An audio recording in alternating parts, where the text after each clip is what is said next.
Good evening, and we'll call this meeting of Owen Sound City Council for September 24th to order. Welcome, everyone. And we are now in our regular session of council. On our agenda, we have a member of the faith community who is joining us this evening to provide a faith blessing, and that is Reverend Keith Sweeting from First Baptist Church. And I just invite Reverend Sweeting up to the podium, please. Yes. You might want to pull the microphone towards you. It helps with the sound.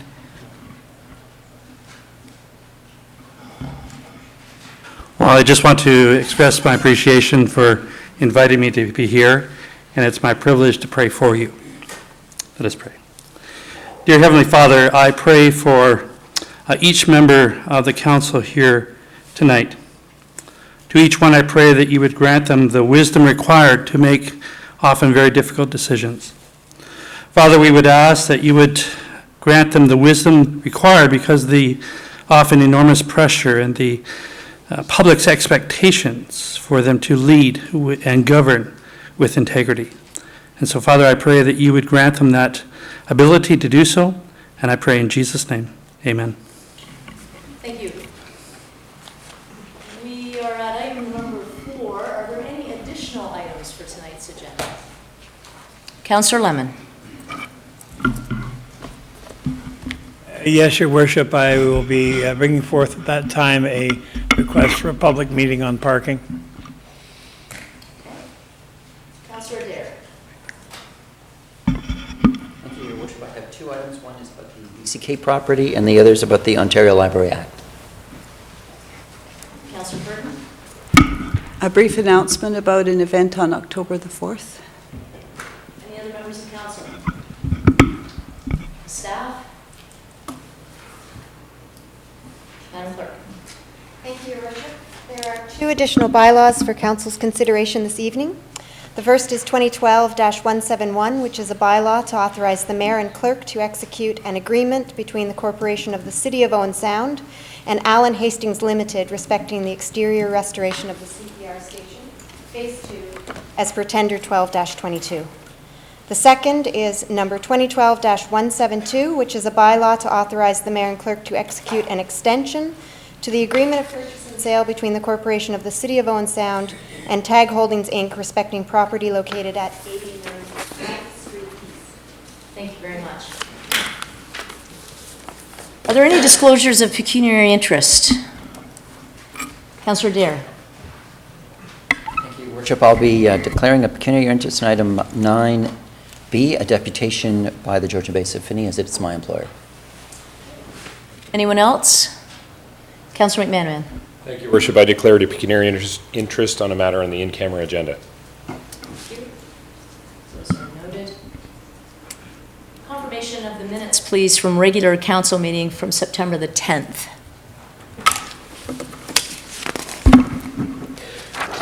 Moved by myself, seconded by Councillor Chamberlain, that the minutes of the regular meeting of City Council held on September 10, 2012, as printed, be adopted. Thank you. All those in favor? Opposed? Motion is carried. Thank you. Minutes, please. Confirmation of minutes, please, from the public meeting respecting the zoning bylaw amendment number 7. Moved by myself, seconded by Councillor Chamberlain, that the minutes of the public meeting respecting zoning bylaw amendment number 7 held on September 10, 2012, as printed, be adopted. All those in favor? Opposed? That motion is carried. Minutes of the special council meeting on September 17th. Moved by myself, seconded by Councillor Chamberlain, that the minutes of the special meeting of City Council held on September 17, 2012, as printed, be adopted. I'm getting waved at by the city manager in this very instance, so I'm going to go to the city manager. Thank you, Your Worship, members of council. As you'll recall, we did send out a memo to you regarding the additional cost for the roofing, and we'd just like that acknowledged if we could for those minutes. All those in favor? Opposed? That motion is carried. Thank you. Committee of the Whole. Moved by myself, seconded by Councillor Chamberlain, the City Council now go into Committee of the Whole to consider public meetings, deputations, public question period, matters arising from correspondence, reports, matters tabled, motions for which notice was previously given, and other business. All those in favor? Opposed? That motion is carried. Thank you. We are now in Committee of the Whole, and we do not have any public meetings this evening. We do, however, have a very full house, which is great to see, and I would say, generally speaking, a very friendly crowd too, so that's always good. We have a presentation to make to the Harrison Park Old Time Picnic participants, and I believe we have a video queued up that will provide a little bit of context for everyone.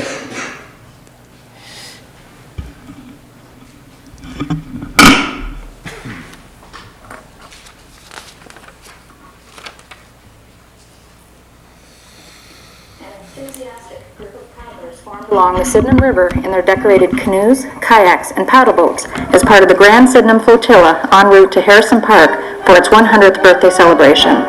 The flotilla was led by Mayor Deb Haswell and Shirley Holmes dressed as Queen Elizabeth II in a gallant skiff.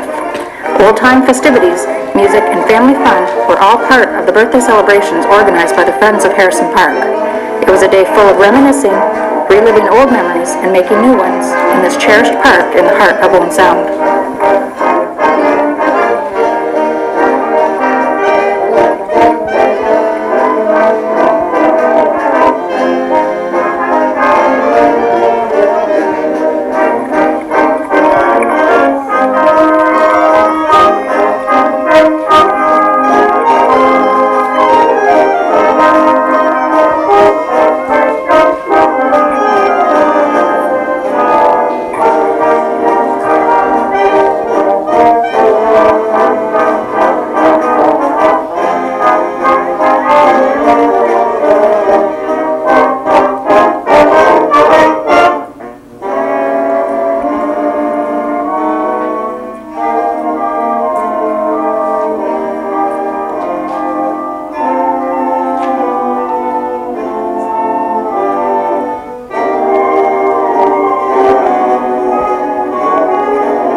Is this your first time to Owen Sound? Oh yes, my first visit here. What a lovely, beautiful city it is. And what is your impression thus far? Oh well, all you have to do is look around. What a beautiful park. It reminds me of the Thames. There is nothing like a beautiful park in a city. It is so wonderful, delightful. The children, the families, everybody is enjoying themselves. It is just wonderful.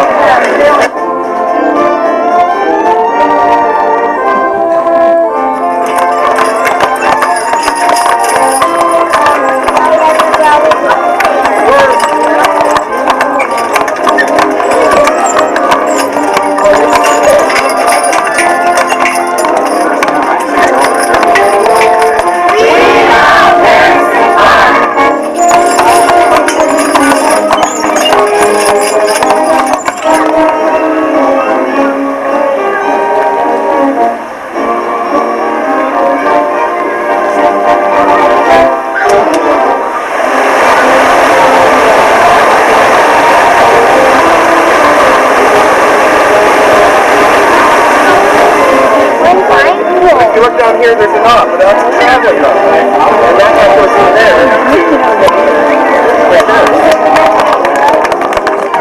I want to stay at some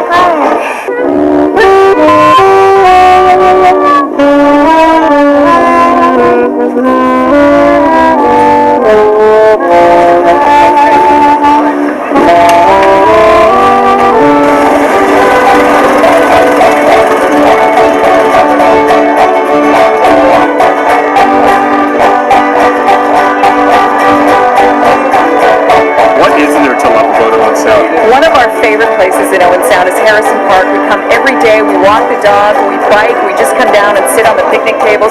This truly is a jewel of Owen Sound. We absolutely love it. And you meet all kinds of great people too. Yeah, and congratulations on 100 years.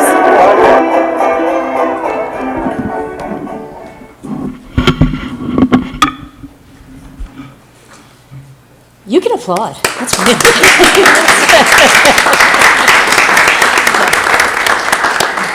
I have to say thank you to Shelley Jackson from the Tourism Office for the production of that particular piece, and it really did capture the flavor of the day. It was really a fun day, a great event for the community, and at this time I would like to invite Richard McDonald, who is the chair of the Old Time Picnic at Harrison Park and the 150th celebration. Welcome. Thank you. Wasn't that wonderful? Thank you, Your Worship, members of council, guests.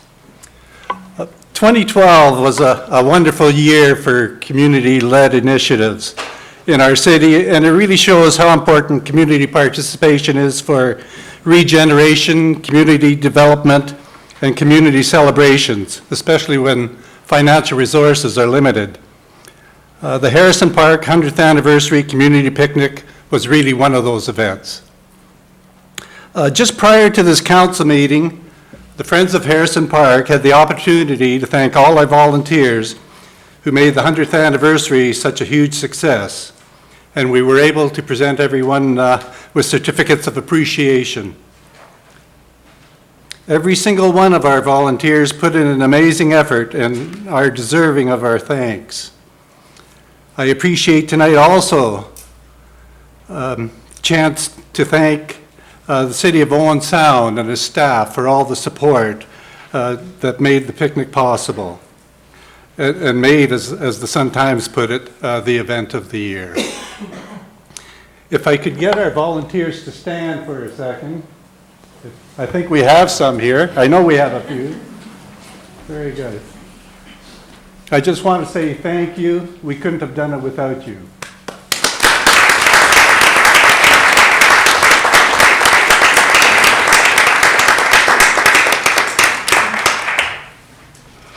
There's already talk of another picnic next year. So we're going to look into that possibility. And over the winter, we're also going to look to see how the Friends of Harrison Park can contribute in a broader way for the future. Harrison Park is a beautiful city asset, but it still has many needs, and we think we can help. We all want to have many more centennial anniversaries, even if we're not here to celebrate them ourselves. Thank you, Your Worship. Thank you very much. Mr. McDonald, you've done an amazing job, you and your committee and all of the volunteers. It was without a doubt the hottest day of the summer, and everyone was very even-keeled, very relaxed. All the families that were present seemed to really enjoy themselves. I have to say that being in a boat with Her Majesty Queen Elizabeth II was quite an honor for me, and it wasn't without some chuckles along the way. And we certainly had a good time. I want to recognize Shirley Holmes for taking on that role, and I would hope that in the future we could have Her Royal Highness attend another function for the City of Owen Sound. So, thanks again very much, Councillor Purdon, Councillor Lemon, and Councillor Chamberlain. They worked very, very hard on this. A number of staff you recognized. And I think that when a community pulls together, we can do some great things. And this was just a fun, active day to celebrate the park and celebrate what we have here in Owen Sound. So on behalf of council, I want to thank each and every one of the volunteers. And you as the chair of Friends of Harrison Park, I look forward to many exciting events as we go forward. Thank you. Now, the Friends don't have to stay for the whole council meeting. You can if you would like. We don't get many papers on that, do we? Something you said? Yeah.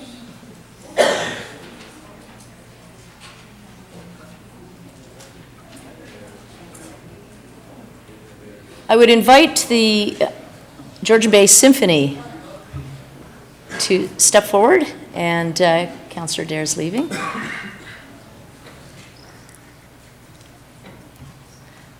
Good evening. Good evening. Thank you, Your Worship, and members of council and staff. Thank you for the opportunity to speak briefly tonight about the Georgian Bay Symphony. Just an opportunity for me to speak about another wonderful community asset.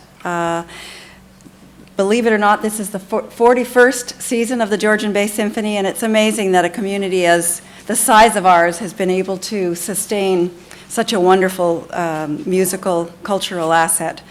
And I'm really proud to be part of it. We have a great season lined up, and the musicians have already, I think they're on their third rehearsal this week, and working hard. First concert is October the 20th, and picking up on the theme set by the Tom Thompson Art Gallery, the theme is a sense of place, and the music that night will take us from the Miramichi to Ireland to Egypt. So some world travel there, and hopefully many of you will be at that concert. Of course, our Christmas concert, which is almost always sold out, is coming up in December. And I'll just add as well that we have a wonderful youth orchestra, and there'll be a Christmas concert performed by the youth orchestra in December. So lots of opportunity for people to enjoy great classical music. Subscriptions for the symphony season are on sale as we speak, and later this week, single tickets will be going on sale as well. I'm sure it's not lost on council and members of the community that an organization such as the Symphony brings an economic impact to the city, a very positive one, and it appears to be about $300,000 worth of economic boost to the city, whether it be directly through wages, advertising, rental of facilities, and so on, as well as indirectly. When patrons come to the Symphony, they often make an afternoon and an evening of it, go shopping in the big city, go out for dinner. So we're pleased that we can contribute to the economic strength of our community. Next week, we should be launching once again the community coupon booklet, and I know many of you are familiar with it. It's a booklet that promotes our community, but also acts as a fundraiser for many organizations. The Kiwanis, minor hockey, the choirs in the community, all contribute to the sale of these booklets, and we try to encourage businesses to have a coupon in the booklet, and they've now become pretty popular and well-known. This year, more than 70 coupons. Booklet sells for $20, but thousands of dollars worth of savings. So make sure you get yours when it comes out. And the coupons are good for a year. We hope this year that the organizations selling the coupons will be able to make about $30,000 collectively, which is a lot of fundraising to do. And hopefully it's a fundraiser that we can sustain for the next few years. And finally, I'd like to offer City Council the opportunity to consider perhaps Volunteer Appreciation Night again in May, that perhaps you might choose our symphony concert as the opportunity to have people come. We were really excited about the last time we had people come to the symphony. It brought people, volunteers who had never been to symphony before came, and it was a wonderful evening. I'm really pleased to be part of the symphony. It's one of the reasons that I moved to this community. I'm not a musician, but my daughter was playing in the youth orchestra, and I got tired of driving back and forth and thought this would be a great place to live, which it is. So you combine the symphony with things like this wonderful picnic we had this summer and all the other benefits in our community, and makes Owen Sound a terrific place to live. So thank you very much, and I have brochures that I can hand over for those who need them. And thanks very much. Appreciate that. Are there any members of council who have any questions or comments? Councillor Purdon.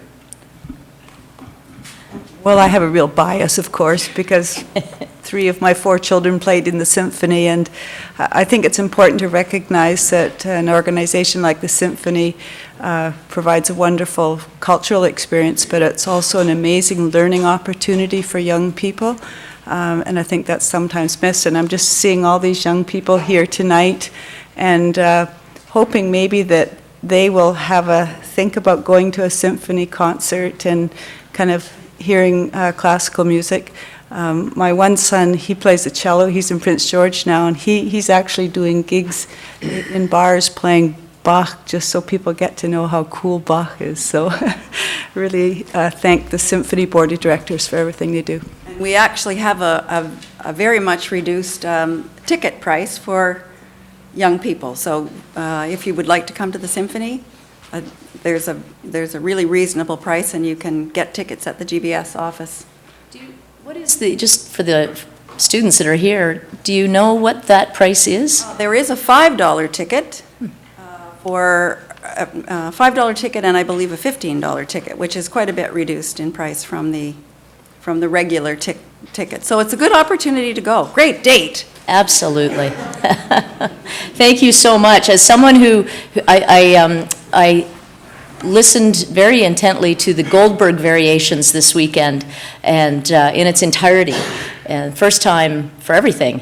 And I can say that not only with the Georgian Bay Symphony, but also with other smaller local festivals that bring in classical musicians, there's an incredible following, and just a delightful bunch of people too.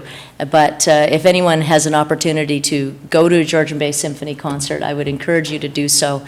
It is very catchy. So thank you very much. And now we'll invite Paulette Perot from the tourism, is our tourism marketing coordinator, with a lovely announcement.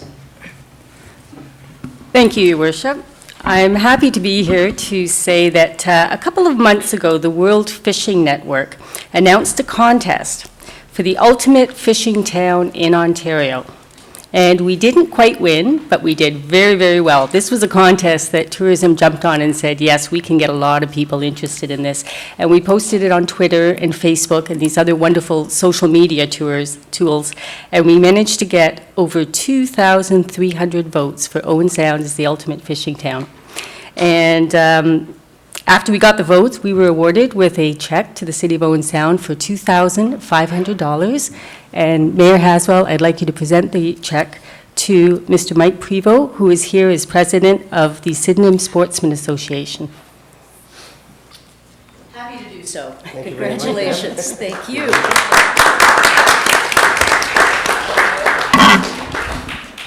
Now, this isn't the one that you put in the bank machine. We'll hang that up. Or in the mail. In our clubhouse. That's right. I think we should clarify that that the recipient of this this contribution from the organization, it was to go to a group that council recognized as positive influence on the fish habitat. And the first one that came to mind, of course, was Sydenham Sportsmen. Well, we certainly appreciate the partnership that we've had with the city and council. They've always been very supportive of our conservation projects, and I'd like to hope and think that, and we will continue the Sportsmen's Club to promote Owen Sound as a great place to live and work and fish and hunt. It's easy to tell the truth. That's Thank right. you. That's right. Appreciate it very much. Thank you very much. All right. Cheers. And thank you, Mike, on behalf of Owen Sound Tourism. The sportsmen are the ones that organize the Derby for us each year as well, and we work closely with them, and it's just an amazing boon for Owen Sound in the summer. If I may, I just have a few other things to mention as well. Our I Love Owen Sound contest, we have one more week for entries to be submitted. So if you have friends, neighbors, family, anybody who's been saying, gee, I've been meaning to do this, this is your chance. And again, I see a lot of young people here, and we would love to hear from you about why you love Owen Sound. You can enter by videos, photos, write-ups, but you can enter online at the Owen Sound Tourism website, and we're eagerly accepting entries for another week. Another thing I'd like to mention is that we have a special event at the Owen Sound Farmers Market on October 6th. That's Thanksgiving weekend. And in the morning from 9 to 11 a.m., we're going to be having 3 to 4 of our restaurants there serving up really tasty, delectable dishes. They'll be offering tastings as we did last year with the Apple Pie Trail. You'll have to come early to get your taste. That'll be from 9 to 11 a.m. in the morning. And just one last thing on the subject of food, we have our new restaurant guide out. It's been distributed to a lot of places already. The reception has been wonderful. And what's great about the guide is not only does it list all the restaurants, but it gives details about, for example, which ones are licensed, open Sundays, have patios, and even ones that have gluten-free options now. And that's been very well received as well. So. Thank you. Thank you very much. There's certainly a lot going on, and I have to say that the I Love Owen Sound contest is going to be a lot of fun to see the results come out of that one. It is. Thank you. That's great. Thank you. We are at item number 11. We do not have any correspondence. We're now at the consent agenda. Consent. Oh, public question period. That would be a really good idea. Is there any member of the public who would like to ask a question of this council? Thank you, Councillor Wright. Any member of the public who would like to ask a question? Okay. And now, we do not have any correspondence. We have a fairly hefty consent agenda. What is council's direction on the consent agenda items? Councillor Chamberlain? I would be happy to move the consent agenda. I just think it'd be very nice though if we mentioned the businesses by name that are in this consent agenda. We quite often just skip over that, and I do think it's wonderful that we are getting businesses each council meeting to approve. Absolutely. Go ahead, you can mention them. I will. Okay. One of them is a number, but it's called Discount Mattress Gallery. Neat Repeats, and it's at 271 9th Street East. The next one is Jeff Thompson to operate Shop 420, a tobacco accessories, adult toys, glass pipes, cleaners, and flags business at 925 16th Street East. And Marilyn McKinnon to operate Hawthorne Security, Inc., and that will be at 366 9th Street East. And Ziping Chen to operate Fit Your Own, a tailoring and alterations business located at 237 10th Street East.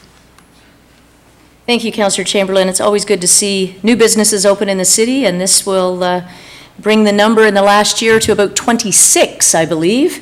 And we're certainly pleased to add these new businesses to our community. All those in favor? Opposed? That motion is carried. Thank you. We have a series of reports from staff. Our first report is from the city clerk with regards to the Sound Street Beach Agreement renewal with the federal government. And you'll have it on your screen, or at least the screen above me. Council's direction. Councillor Purdon. So I'd move the recommendation that the city clerk and council authorize the mayor and clerk to execute a license agreement between the Corporation of City Owen Sound and Transport Canada respecting the public access to Sound Street Beach. Thank you. Any discussion? All those in favor? That's carried. Thank you. We have a report from the purchasing agent with regards to award of tender T1221, the asphalt resurfacing program, and we'll go directly to the Director of Operations. Yes, thank you, Your Worship. Through you, would like to request that maybe council might want to bring forward the Operations Advisory Committee meeting minutes because they're relevant to the scope of work that would be included in this tender.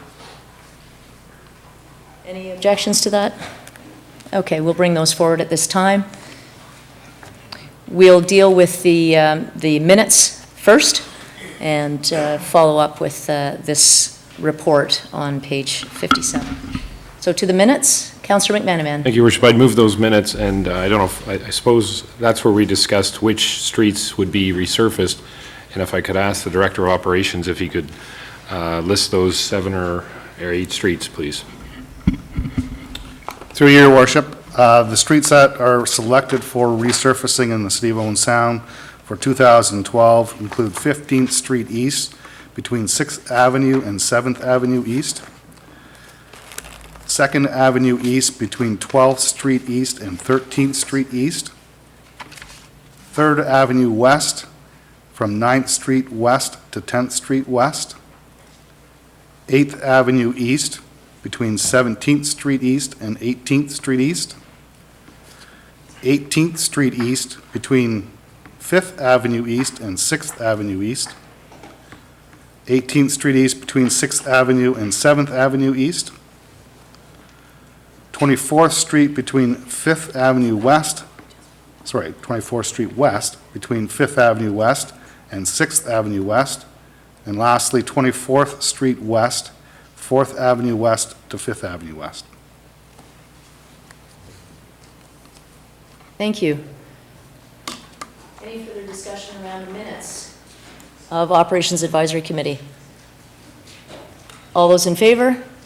Opposed? That motion is carried. Thank you. And that will set the backdrop to the report. Director of Operations, do you have any comments on that report? No further comments on the tender award, Your Worship. Recommendation, Councillor McManaman? Thank you, Your Worship. I'd move the recommendation that we award the resurfacing of the previously mentioned streets to EC King Contracting, the lowest bid received. Okay. Any discussion? All those in favor? That motion is carried. Thank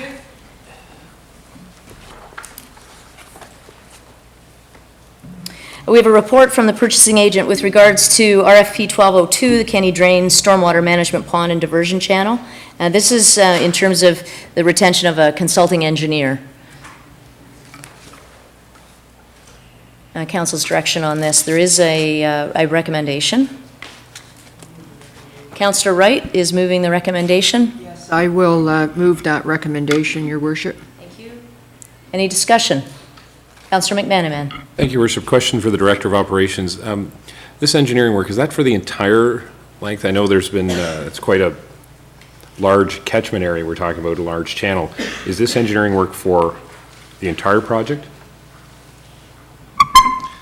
Through you, Your Worship, this scope of work is strictly for the stormwater pond and the rechannelization.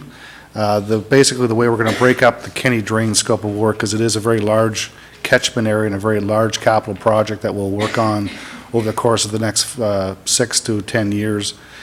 This is actually what we call the first phase. And so there'll be subsequent phases as we'll move through, basically working from what I would call upstream, moving downstream, trying to improve the Kenny Drain system till its final completion as part of the environmental study that was done last year. Councillor Wright. Thank you very much. If I may, through you, please, to the Director of Operations, Your Worship. Is there any money coming from the county towards any of this? Not for this stage of the project, no. Not for this part. Okay, thank you.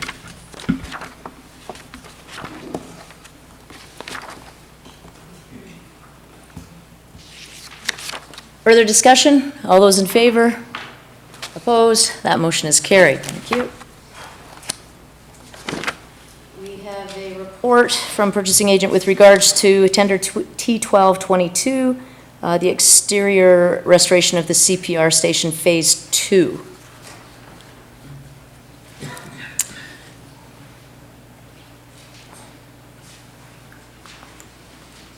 Has council had an opportunity to take a look at this report? Okay. Councillor Adair. Move the recommendation, Your Worship. Okay. Any discussion? Councillor Twaddle? Thank you, Your Worship. If I understand this correctly, the budget for this is about $100,000, and it's money from the Heritage Trust and from the Rural and Economic Development Program. This tender is for about half of that amount, and I'm wondering, there's other money there. There's a significant amount of work still to be done on this building. And we do have an obligation to use the money the way it was intended. So how are we going to determine what next happens with this building? Through you, Your Worship, we will certainly bring back a report to update council as we move forward through these renovations. Our goal will be to get all the windows and doors done. The contractor has given us their best estimate that with this building there will be surprises. Then we'll turn our mind to, I think, conducting some of the interior work, including some of the lead paint that's in the building, and starting to work on the interior. So we'll bring a subsequent report. We have got approval from the Interior Heritage Trust to continue on doing some work. So we'll bring those details forward to council in the next few months. Thank you. Okay. Okay, to the motion. Any further discussion? All those in favor? Opposed? That motion is carried. Thank you. We have a report from the community planner with regards to the application for rezoning and a recommendation on the Woodland Estates Subdivision. Councillor Lemon. Your Worship, I would move the recommendation.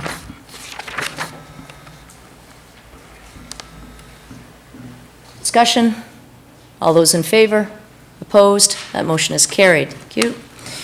We have a report from the manager of water and wastewater with regards to some marginal capacity fire hydrants and risk mitigation. That's council's direction.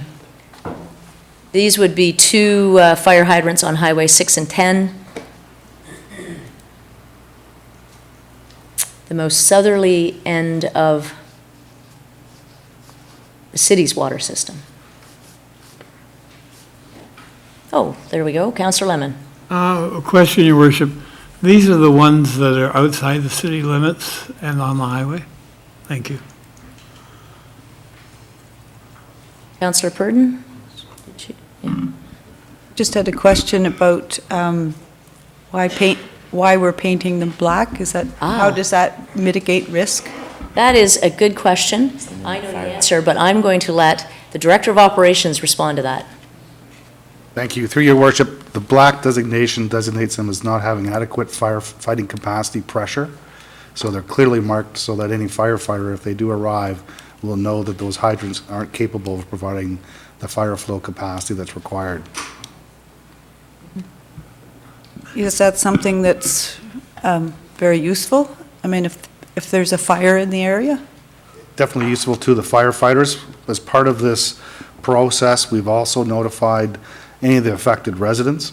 We've notified the associated municipalities, 2 different municipalities on each side of the highway, as well as we've notified both firefighting departments, the cities as well as the inter-township.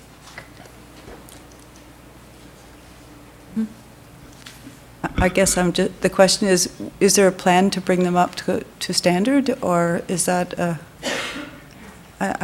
it just seems like a kind of a certainly the unusual cost, situation. Through your worship, there is a significant cost to upgrade that water main to service those areas, and that would be something that would have to be considered by council for a capital improvement to that water main.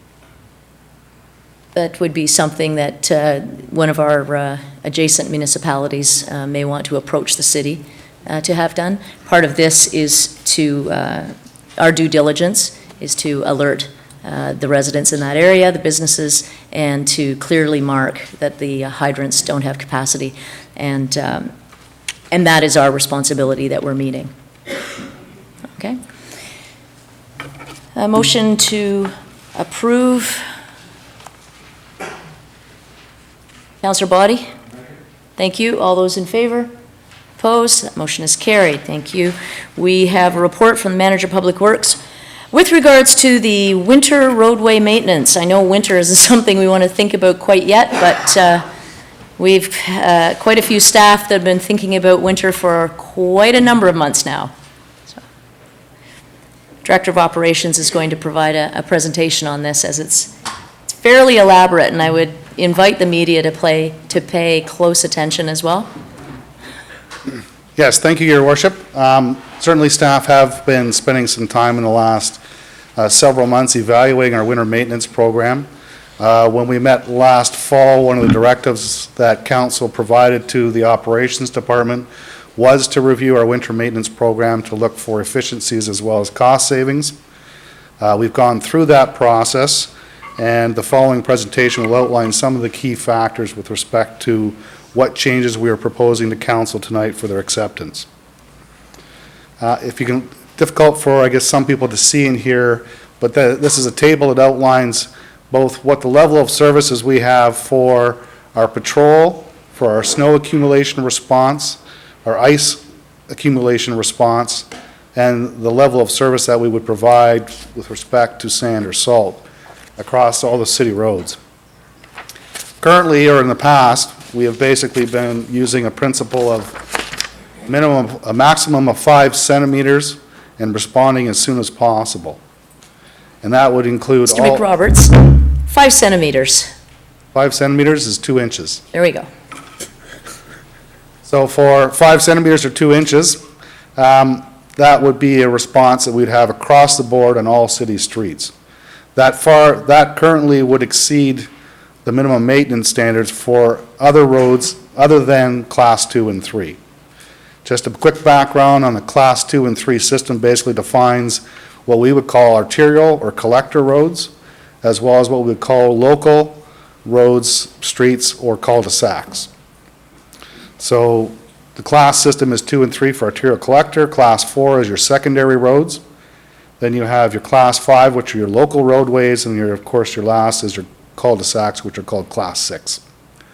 What we're recommending in this program is that we would change the level of service on Class 4 and Class 5 and Class 6, so this is your local roads, to various responses from anywhere from 8 centimeters within 16 hours to 15 centimeters within 48 hours, depending upon the road and its classification.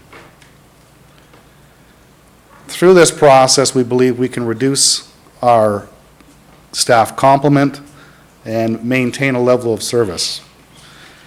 I'll move on to the next slide, which will identify what we still consider what our priorities. The priorities really don't change.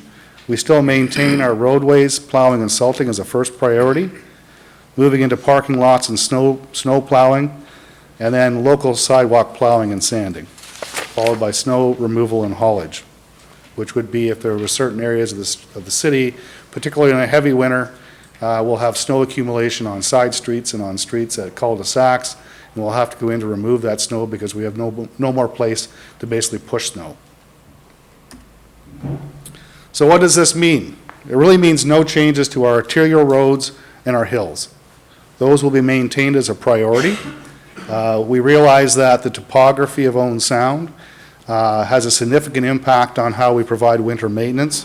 Unlike some other municipalities where their core is not within a hilly terrain environment, we do have a responsibility to ensure that those main hills and the secondary hills are maintained at an adequate level of service. We also want to ensure that emergency routes to the hospital, bus routes, and certainly access to the downtown core is maintained throughout any type of a winter event.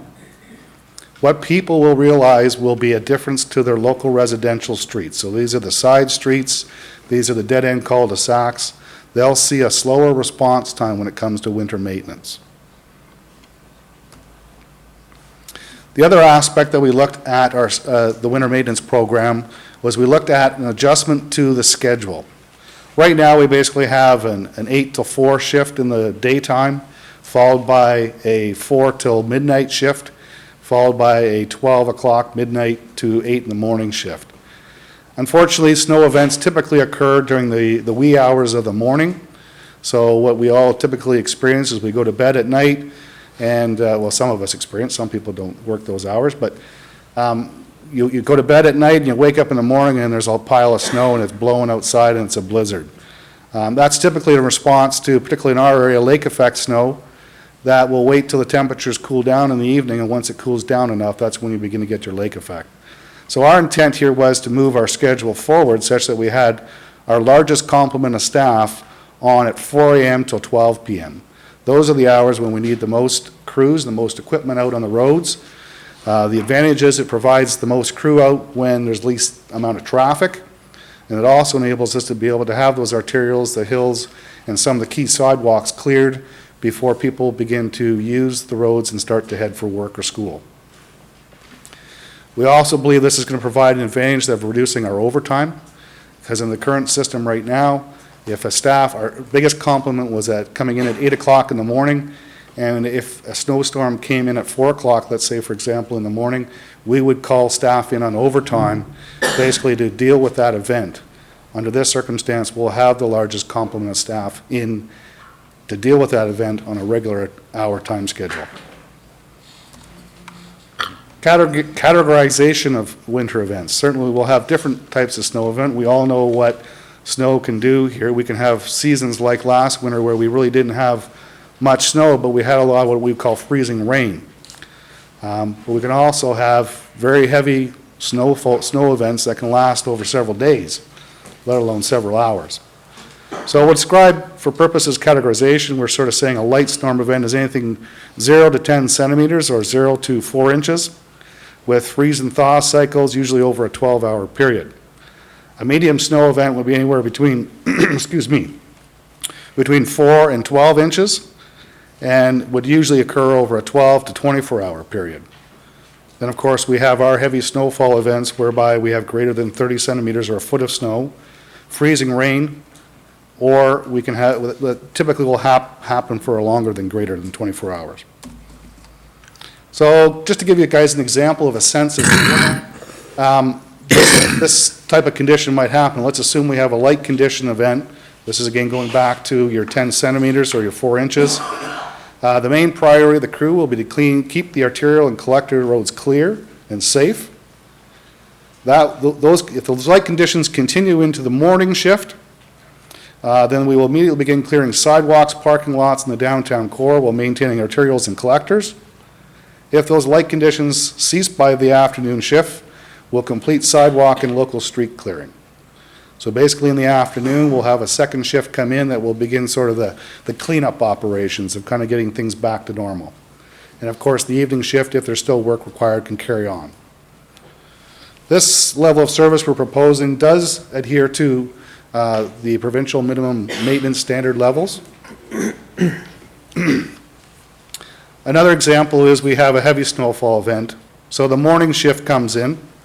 Again, they'll prioritize the arterial and collectors and sidewalks to maintain safe passage. Once they're cleared, then they'll begin to work on local streets, which may be done by what we're calling the morning shift. So that would be anytime between, say, 8 in the morning and noon, or it might fall into the afternoon shift, which would be sometime between noon and 8 p.m. We certainly haven't taken any concept of contracting out this service off the table. Certainly for the standpoint, though, of bringing in the changes that we've looked at and that we're proposing tonight, we think it's best for staff to be able to tweak this and adjust it and go through the public consultation process to make sure the public are aware with it. And that allows us to be able to fine tune it and make adjustments so we can somewhat perfect it based upon at least one winter's of experience. Then we can look at the opportunity for contracting any of that service out. Contracting out and then trying to make changes to that contract are very difficult and can be very costly once there's a contract in place. Some of the other issues we've got to deal with is the potential regulatory changes that might come forthcoming. Some of the council here and some of the public might be aware of a recent challenge in the courts with respect to the minimum maintenance standards. There's a Supreme Court case that went up that basically defeated the minimum maintenance standard philosophy. And so there may be some changes coming, or there will be some changes forthcoming on the minimum maintenance standards position, and we'll have to accommodate that as it comes through. According to the Minister of Transportation, has agreed to open the regulations and address recent court decisions and provide revisions before the snow flies. I think if some of you might have noticed, I think on the weekend there some places actually had some snow flying, so hasn't happened yet. But I have been notified that the Ontario Good Roads Association Task Force, Minimum Maintenance Standard Task Force, have finalized their guidelines and will be issuing them next week. So staff will be delving very deeply into these guidelines to figure out what kind of implications they'll have on our minimum maintenance standard levels and what type of programs, and we'll try to incorporate some of that into our standard operating procedures. The key point of all this is the economics. So we have gone through this process, and just simply looking at staff levels, we believe just in the winter maintenance program alone, we can reduce staff wages by $60,000 and save an additional $40,000 in overtime wages due to the structure of the schedule we're proposing. Some additional cost savings are still possible through the use of less fuel and materials, including sand and salt, based upon the program we're presenting. At this time, we haven't quantified those numbers, but we certainly will be seeing some reduction because we're providing a less frequent level of service on local roads. Some of the challenges that we will have, the biggest challenge we'll have is acceptance from the community. People who live on those local streets will need to adjust and get used to the fact that they won't have the same level of service they might have experienced in the past. So there'll be an adjustment.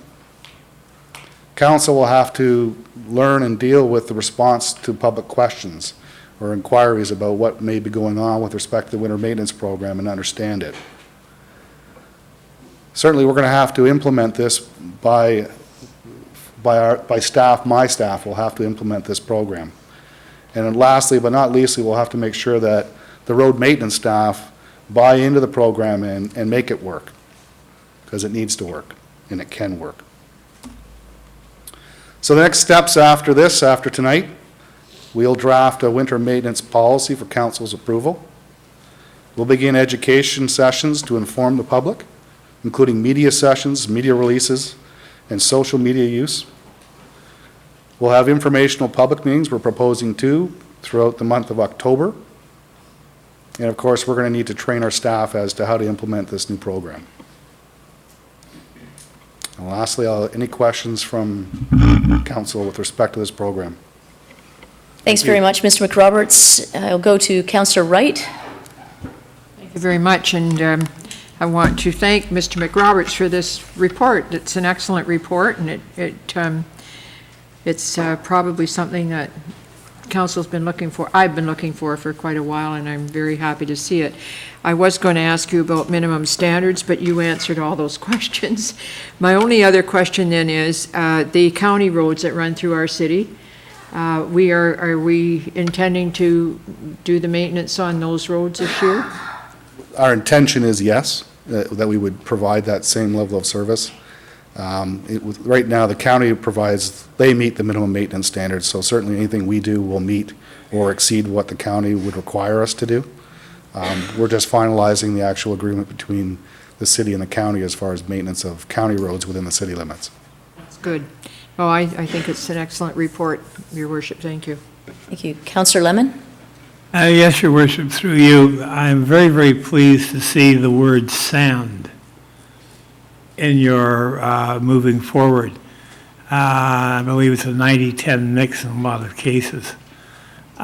This is a step forward. I know sand presents other problems. Yes, it does. But salt presents an even greater problem. And I know sand is considerably less expensive than salt. What's the anticipated saving by going to a mix? I don't know off the top of my head, Councillor Lemon, what the actual savings might be for that conversion. Our focus was really trying to get the schedule and the staff together, but certainly that's a big component of what we'll be doing is changing the type of use. I think even as the winter progresses, I think I'll carry on my research over the winter, and we'll be investigating other de-icing solutions that might be possible for us to implement that would either provide a cost savings or a benefit to the labor or the equipment required to put it down. So we'll continue. This will be a never-ending process where we'll continue to evaluate and review. One of the things I know the county does, and that is to pre-salt roads. They go along with a sprayer, I believe, and apply a brine solution which dries on the road surface in anticipation of a storm. Have we looked into that and seen if there are any benefits to us? Certainly there are benefits, particularly in the shoulder seasons, with respect to, it's called pre-wetting. It has its advantages because you get that frost that can build up on a road, which can create some what we call black ice. It can also help deal with a freezing rain cycle. It can also deal with, that little bit of runoff that comes onto a roadway overnight. It won't necessarily deal with what you would call your heavy snow application. It may not have enough there to basically keep that snow melted on a regular basis. but certainly one of those techniques that can be used.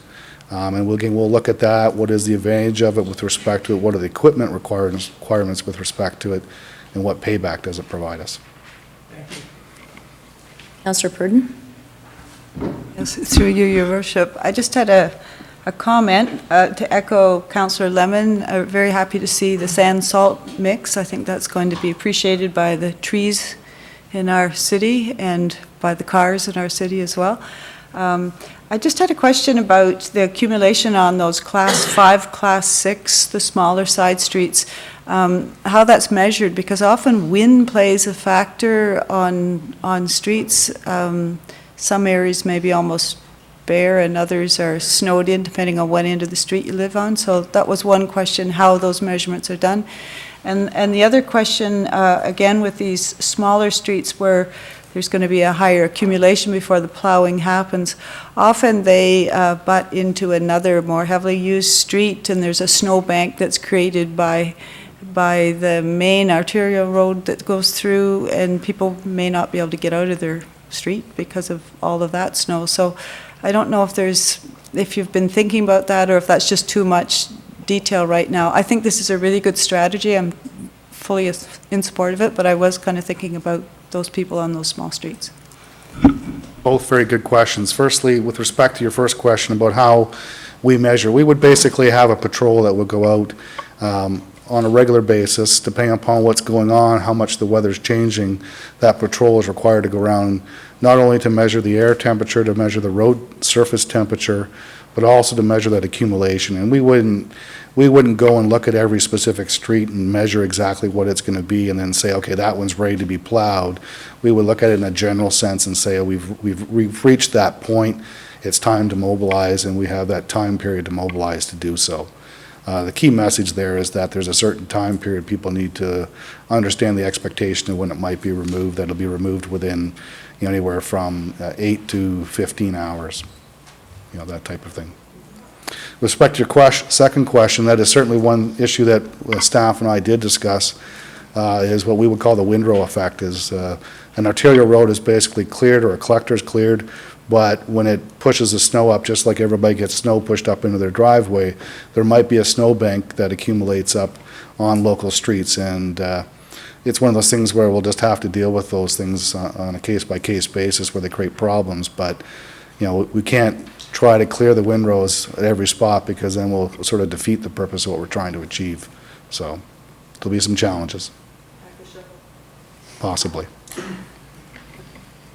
Councillor Blatty. Thank you, Your Worship. Putting on sand and salt obviously is going to have a spring cleaning problem, potentially have a problem with storm sewers not clogging, starting to fill up.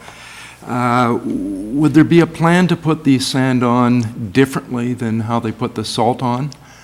For example, when I was living in Edmonton, they used to put on enough sand at the stop sign so you could stop, but there was no salt used. Edmonton's different. It was always too cold to use salt, and made for great skating rinks in between the intersections when you didn't get to the sand. I would think that we wouldn't be able to put sand on in the same quantity and the same places as we've put salt. Is that accurate?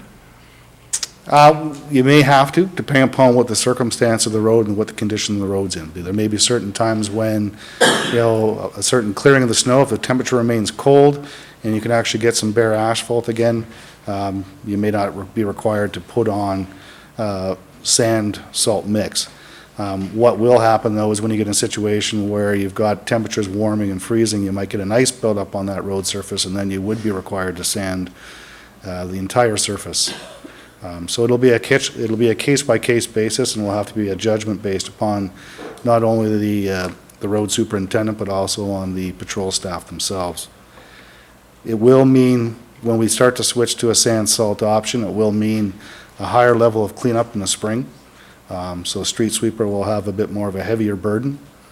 We'll still certainly have to ensure that all our catch basins get regular cleaning out in the spring to remove any of the sediment that would have built up in there to keep them out of our storm system. It does create challenges. I mean, just as much as salt can be detrimental to the environment, the creation of sand being washed through a storm system can create detrimental effects as well. And second question with regard to, I'm looking at Class 4, Class 5 on Table 1. You're getting into icy roads, and we're talking about so many hours. Does that mean that they're not likely to be cleaned for that number of hours, or does that mean an accumulation over that number of hours? Am I possibly waiting on my street or anybody's street for a half a day with icy roads, or what does that mean? It would mean that if, our priority will be first of all to do the arterials and collectors, and if we've got them under control, then we'll move our resources to those additional roadways. But if it's certainly, worst case scenario, that's what we'll achieve those in a worst case scenario. Thank you. That's a good way to put it. Thank you. Any other members of council? Councillor McManaman. Thank you, Worship. Question, what is the winter maintenance budget per year? $1.3 million. That's including all winter maintenance, roadways, sidewalks, and snow haulage. And what you're proposing here would be look in the neighborhood of $100,000 in savings? Yes. And just to reiterate, the Class 2 and 3 arterial roads, collector roadways, hills are not affected at all by these changes? Correct. And actually, if you want, sorry, if I can have the screen back up, Madam Clerk. I can show you a kind of a general sense of what those roads look like on this figure here as I scroll through. Any of the roads that are basically hard to see, but they're highlighted in blue and red are considered our arterial and collector roads. And the intention here, if you look at what I'm scrolling across the screen in front of you, the intention is to have the zones that are marked out in there basically are a plow sander for each of those zones that are basically dealing just strictly with the arterial and collectors within that section. So for example, here we've got a section of roadway here that is, I believe, 6th Avenue. It would be considered a collector road. And then these red road here, which is basically would be 3rd Avenue, is considered arterial, as is 10th Street and so on. So those roads would be maintained. And they also have identified, and I believe you can see very faintly the circles on some of these hills. Those are the key hills that will be maintained at a level consistent with arterial collector roads. According to this, I should buy another snow blower or a bigger shovel. The roads that don't have any colors on them, They would be classified as local or cul-de-sacs. there we go. Thank you, an extra shovel. Any further discussion? Councillor Twaddle. Thank you, Your Worship. Just should be noted that what we're talking about right now is the winter maintenance program and savings of approximately $100,000 a year. But there are other savings that are mentioned briefly in the report. With the reduction in the staffing of 3 through attrition, there will be savings in programs in the other seasons as well. So, Mr. McRoberts, what are the total savings approximately estimated? The numbers that I've used in that report are basically just strictly salaries, so they don't speak to overhead and benefits of any of the employees. So looking at the numbers that I've presented there, some of the staff still that we had of that 3 complement that basically we're losing through attrition, some of that staff actually goes to the parks in the summer. So they'll still be required to go to the parks to complete those services that they completed in the past. But for the remainder of that time, the other 2 persons would not be required, and we would continue to operate the Public Works Department throughout the other seasons with that lesser complement, which would result in roughly an additional $70,000 off in wages plus benefits. Thank you. Thank you. No one has moved the motion to receive the report. Councillor Boddy? I'll move the motion. I will move receive the report and adopt the maintenance program. Okay. Any further discussion? All those in favor? Opposed? A motion is carried. Thank you very much. And we will look forward to the announcement of the public meetings to share this information with the rest of the community.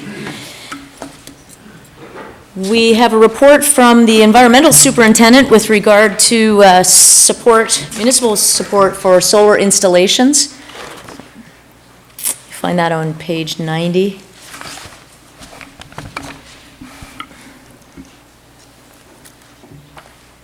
Councillor McManaman. Thank you, Worship. I'd move the recommendation that we support putting solar panels on the Bay Shore Community Center, the Julie MacArthur Regional Rec Center, and 3 properties in the city, and some other properties that the city owns, both in Georgian Bluffs and Meaford. If I might ask, though, after that, the Director of Operations, so some of the rules have changed, and we've approved several motions, and I guess where are we at with solar panels installation in the city? How many are installed now? How many are, I guess, in the queue? If that's a fair question. Through your worship, we have basically 2 ground-mounted solar panel systems that the city owned and built, had constructed, that we own and operate. Those ones located at the Public Works Building, the second one's located at the soccer complex. So those are complete and in operation and generating revenue.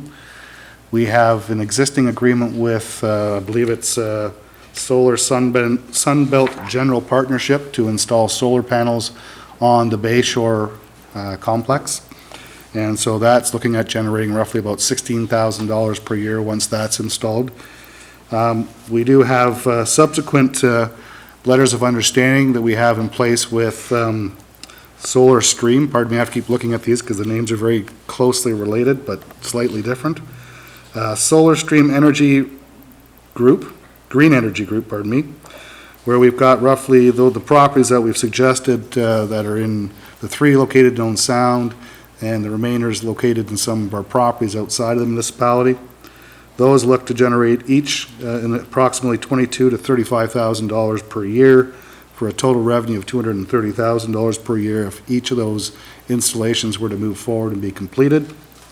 And lastly, we also have some discussions, or have been in discussions, with Solar Sunbelt General Partnership with respect to the Julie MacArthur Regional Recreation Center, and the opportunity to basically put solar panels on it to generate a rental income of approximately $20,000 per year. Thank you, Worship. So that was just to point out, so that if these were all approved, we're in the neighborhood of $250,000, $275,000 a year. So I'd move the recommendation. Let's hope they all get approved. Absolutely. Councillor Lemon. Your Worship, I certainly support this, but I think it's important to point out, because the people at home may not realize, we're not putting any capital dollars up for these. And that should be stressed. This is clean profit in the sense that we don't have to put $1 million investment. They're putting the investment in, and this is a long-term regular income that we can look forward to. Mr. McRoberts. Certainly that is true for the installations that we're proposing for the Julie MacArthur Regional Recreation Center, the Bayshore complex, and the properties, but certainly the 2, the one at the Public Works and the one at the soccer complex, were invested by the city, and our intention is to pay off that capital cost through debenture, through the revenue being generated. We looked at City Hall. No, we haven't. Let's get the roof fixed first. I just thought I'd ask. Okay. We do have a motion on the floor. Thank you very much for this report, and through you, back to Chris Hughes for his work on this. This is a particularly exciting opportunity for the city to engage in solar energy and bring some dollars into the city coffers to help the city offset its operating costs. So I think this is definitely a good news story. All those in favor? Opposed? The motion is carried. Thank you. We have a report from the engineering technician with regards to a 2009 resolution by council to eliminate parking on 2nd Avenue East. That is south of 6th Street. What is council's direction? Councillor Twaddle. Thank you, Your Worship. This is just to create the bylaw to confirm a decision that has been made and, in fact, is in effect at this point. And I'll move the recommendation. Thank you. We often call things like this a bit of housekeeping. Questions? Councillor Purdon. It's not a question, but I would like to, I'm really glad that this has come forward to do the housekeeping and note how important those 2 bike lanes are for people going down to Harrison Park. They're used a lot. You'll see a lot of people on those lanes. So keeping parked cars off them is a very fine idea. Thank you. Any further comment? All those in favor? Opposed? That motion is carried. Thank you. We have a report from the engineering assistant with regards to the Why Autumn Colors Run. Councillor Purdon. So I move the recommendation to have permission for the Why Autumn Colors Run on October 28th. This is an event that usually get 200 to 300 participants, and I understand that Councillor Boddy is donning his running shoes for this particular event, and he'll be leading the council team. Now, I'm not too sure how many will be behind him, but we'll be there in spirit. There will absolutely be nobody behind me. I won't be running that. I think it's Councillor Lemon that's running it this year. There we go. I was looking for... Unfortunately, I will be away at that time. I wish I could, but we already made reservations. All those in favor? Opposed? That motion is carried. Thank you. We have a report again from our engineering assistant with regards to the Walk for Down Syndrome Awareness. Director of Operations. Thank you. Just one typo correction in the report where it speaks to the analysis where it says Sunday, November 3rd, 2012. Correctly, it should say Saturday, November 3rd. Thank you for that clarification. Madam Clerk. Thank you, Your Worship. One other clarification. It indicates in number 2 that it's the County of Grey is the approval authority, and it's actually Georgian Bluffs. Everyone clear on that? No. In number 2 of the recommendation, it indicates the applicant should contact the County of Grey to obtain approval, and it should read that they are to contact Georgian Bluffs to obtain approval. Those are Georgian Bluffs roads. Correct. Okay, that makes sense. Any mover? Thank you. Councillor Boddy? With a comment, I see it's been approved by local police force, et cetera. I was sort of surprised by the route on a Saturday afternoon that they'd want to cross 10th Street West at the top of the hill, 6th Avenue. But anyway, it looks like everyone else has approved it, and of course, if they don't get police guidance that day, they're going to go the other way to McDonald's Galaxy Cinema. I would have thought they'd go south on 6th Avenue over to 9th Street, not past West Hill Schools, being a safer route than crossing 10th Street, but I make those comments. I've already moved the motion and can proceed. Thank you.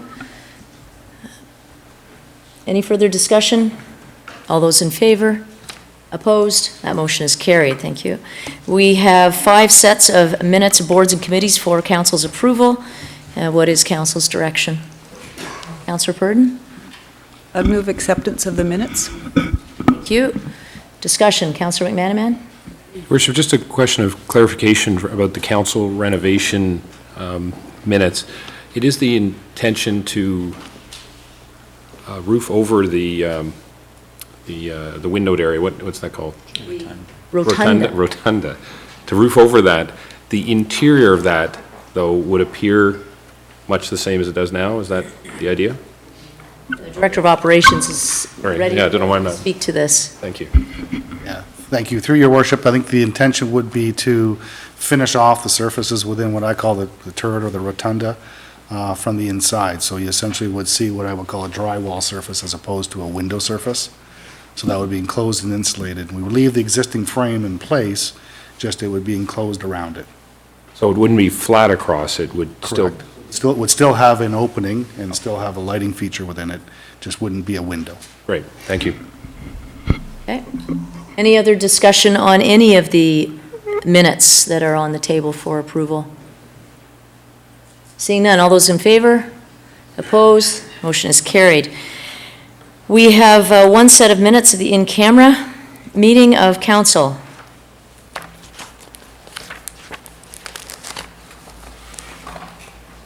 Anybody want to approve those? Councillor McManaman. Moved, Your Worship. Thank you. All those in favor? Opposed?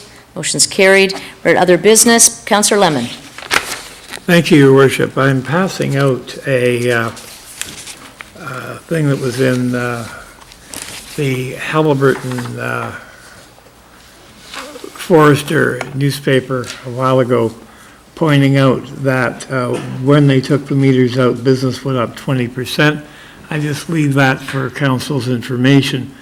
The other thing, we really, I believe, should have had public input, and we didn't. We failed in that, in terms of looking at what we're doing with our parking system. And I believe we should have a public meeting on parking and invite the public's input. That includes the property owners, business operators in the downtown, and the community as a whole. I strongly feel that this is all of our community. They are people who are affected by decisions on parking as much as the merchants are.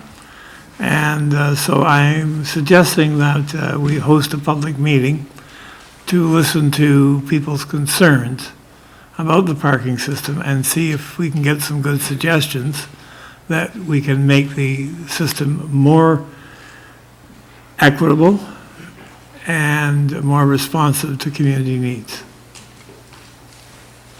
Is that your motion? Yes, it is. Any discussion? Councillor McManaman. Thank you, Your Worship.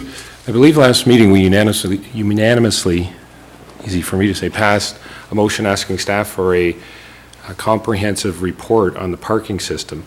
Since that motion, which was last meeting, immediately following that, there was another motion to tinker with the system before we got the complimentary or the comprehensive report.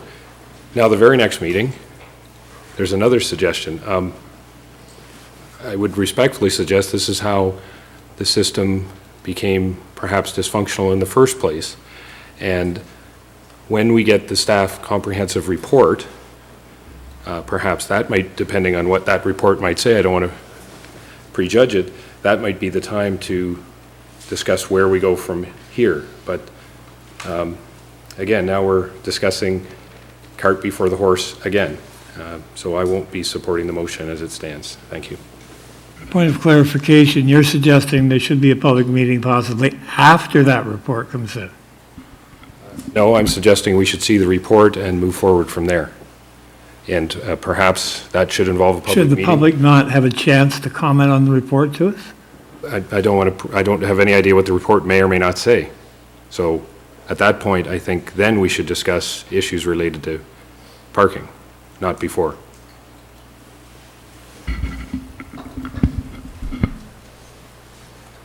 I figure most people can listen to the radio talk show on a weekday morning and pretty much hear everything that could be possibly known on the parking system. Councillor Boddy.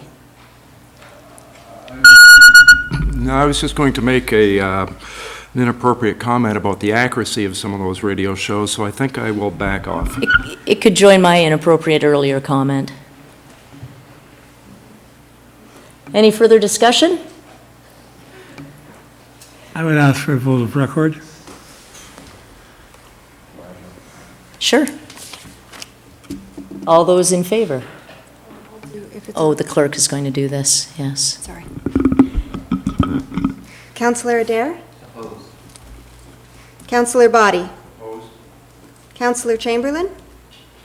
In favor. Councillor Lennon? In favor? Councillor McManaman? Opposed. Councillor Purdon? In favor. Councillor Twaddle? Opposed. Councillor Wright? I'll wait for the report. Opposed. The vote is defeated, 5 votes to 3. Oh, sorry. Oh, I'm opposed. I don't see. 6 votes to 3. Thank you. Okay, Councillor Adair. Thank you, Your Worship. I have two issues. One is about the BCK property, which has been vacant for quite some time. That's the large entire city block across from the tourism office.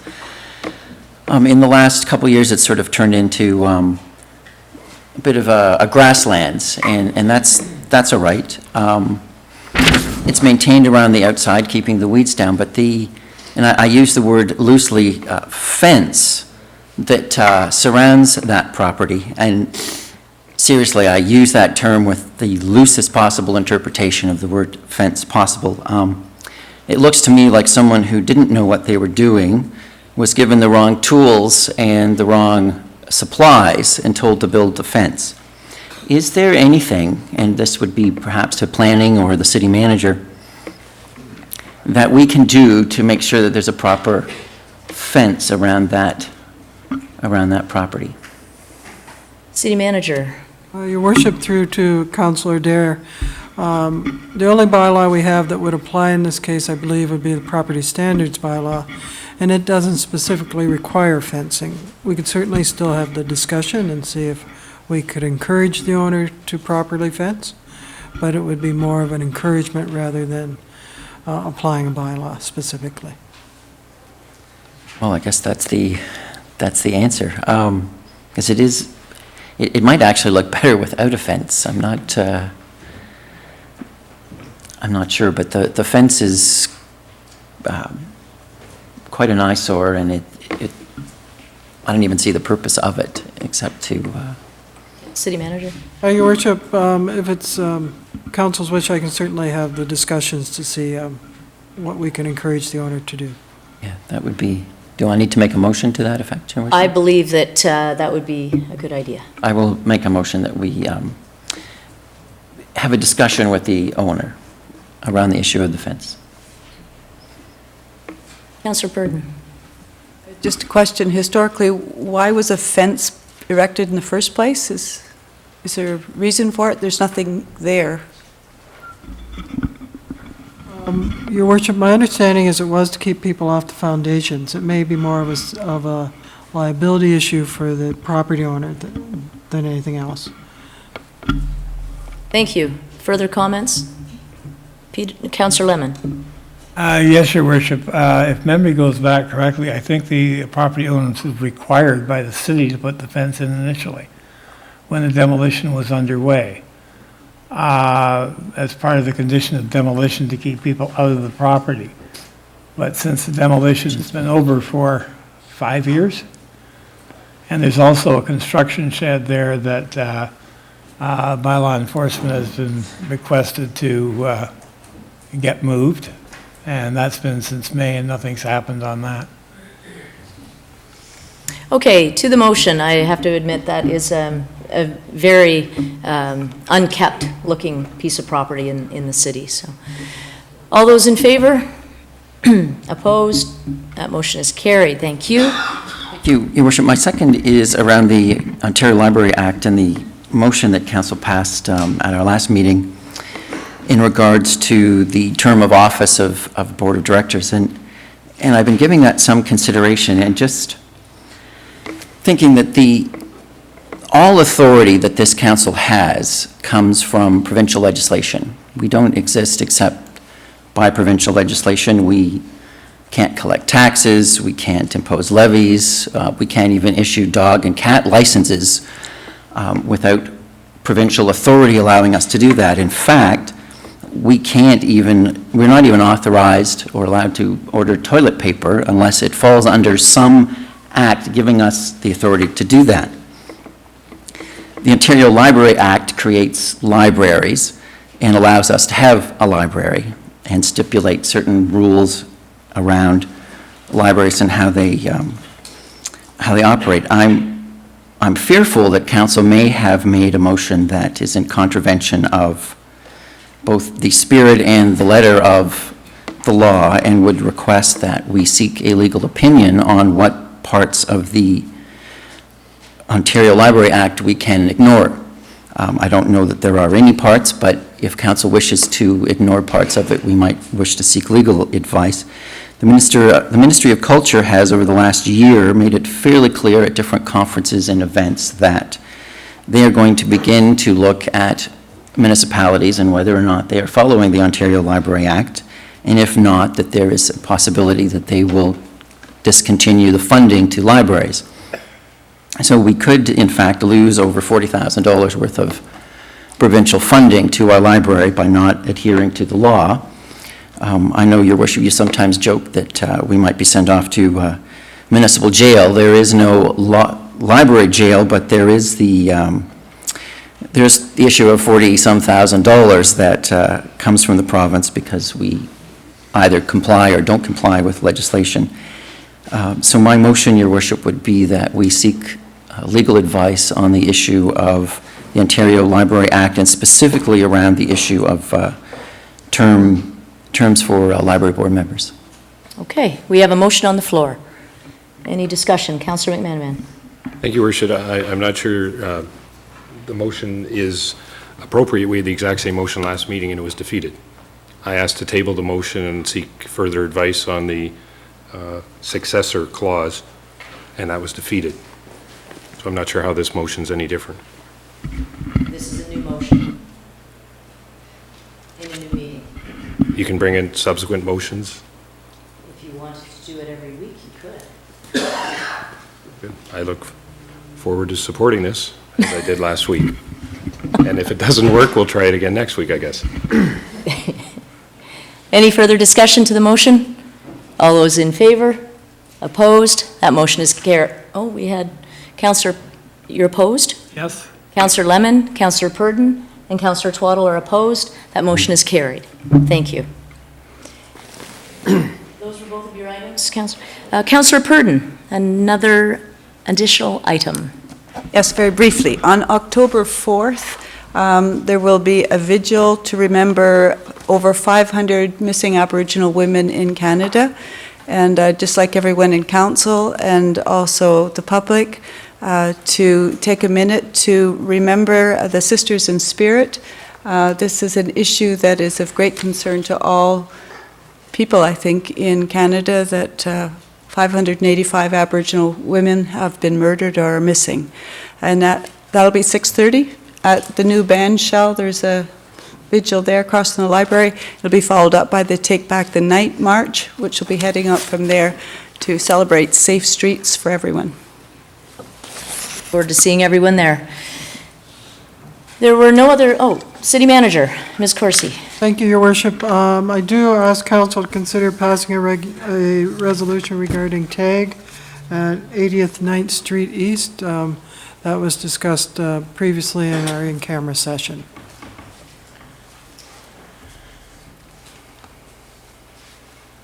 Councillor Body. Thank you. Discussion? All those in favor? Opposed? That motion is carried. Thank you. Thank you. Looks like we're finished with our other business. Thank you, Councillor Dare. Motion that the committee rise. All those in favor? Opposed? That motion's carried. We're in regular council meeting. Resolution, please, adopting proceedings in committee of the whole.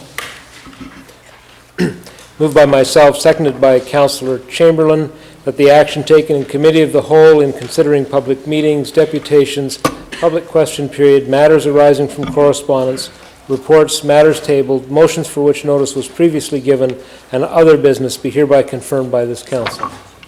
Thank you. All those in favor? Opposed? That motion is carried. Notices of motion. Councillor Chamberlain. Yes, Mayor Haswell, I do have a notice of motion that I intend to bring forward a motion at the next regular council meeting scheduled for Monday, October 15th, 2012, to rescind motion R-120910-024, passed by council on September 10th, 2012, respecting the purchase of parking meters from McKay Meters, Inc. Thank you. That is a notice of motion that's been recorded by the clerks and will be up for discussion at the next regular council meeting. New business by resolution.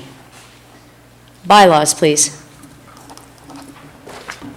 Moved by myself, seconded by Councillor Chamberlain, that bylaw numbers 2012-163, 164, 165, 166, 167, 168, 169, 170, 171, and 172 be hereby passed and enacted. Thank you. All those in favor? Opposed? Thank you very much. That's carried.